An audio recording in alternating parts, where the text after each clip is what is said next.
What's going on, YouTube? Welcome to Bad Takes in Football. This is your host, Bad Takes. Really excited to hop into today's video, but before I do that, this is a new channel, which means you are new. Please subscribe, like, comment, tell me more about what you're looking for. Really excited to engage with you. I really hope you enjoy today's video. And this first one specifically that I want to talk about is the Cincinnati Bengals. The Cincinnati Bengals, to me, have probably the deepest wide receiver room in the NFL. I don't even know if it's close. If you saw that game against the Commanders in the preseason Monday night, you saw this. Even when the starters were not on the field, they still had playmakers out there. And the guy that I think is most interesting, and even as a Ravens fan, I'm going to say this, the guy that I want to make this team and have a big impact on the Bengals is Mitchell Tinsley. Mitchell Tinsley, as it sits, is behind 8 wide receivers on that depth chart. Now, keep in mind, they generally don't update that depth chart until probably after the third preseason game. They release one before preseason game 1, and they're not updating it as regularly. And so for me, along with Chase Higgins, you have Yosavash, but you also have names like James Burton, a third-round pick from last year, Charlie Jones, a third-round pick from 2023.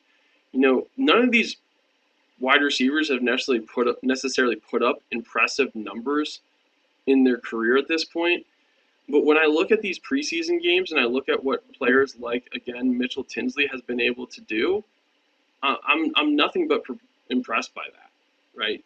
I'll go ahead and dive into it a little bit, but he's had 6 receptions for 88 yards and 2 touchdowns so far in the preseason. And the biggest factor to me in this is the touchdowns, right?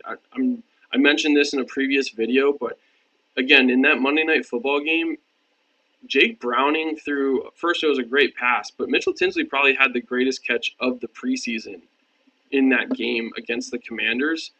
And it was a beautiful toe tap right in the back of the end zone. So again, for me, I'm looking at these other receivers that they have, right? So let's talk a little bit more about Jermaine Burton.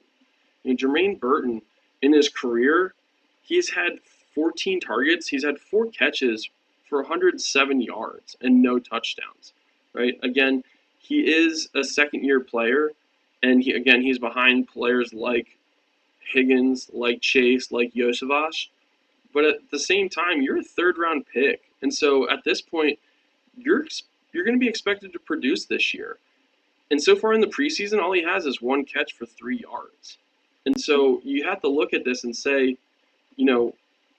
what are you actually going to be able to do in the preseason? I know he's injured, right? He has an injury, so he didn't play, I don't think, in the second preseason game. But again, you have guys like Jermaine Burton, you have Charlie Jones, who again was a third-round pick in 2023. He hasn't necessarily been able to do much in his career. Again, he's behind those wide receivers, but he has 8 catches for 69 yards. And he has no touchdowns from that in his career. Now, in the preseason, he has 7 catches for 73 yards and a touchdown, right? That's definitely impressive. But you kind of have to look at this and say, am I willing to let someone like Mitchell Tinsley walk and end up on another roster? Do I see a higher upside out of Charlie Jones? Do I see a higher upside out of Mitchell Tinsley? Because after seeing that game, I'm not trying to make an instant reaction too much, but Mitchell Tinsley seems like an extreme playmaker. I saw after the game, they asked the head coach about him. He just said baller, right? He just used that word. He said baller when he was describing Mitchell Tinsley. And so to me, I think he's probably got some fans in that organization that are probably hoping he makes this team as well. Again, he's in his second season. And so with such a tough depth chart, with so much competition at that wide receiver position, I'm going to be really curious to see what the Bengals do, because they are going to have to let some talent go. I'm not exactly sure who that'll be, but they will definitely have to let some talent go. That's it for today's video. I hope you enjoyed it. Please like, comment, tell me your takes. This is Bad Takes from Bad Takes in Football, signing out.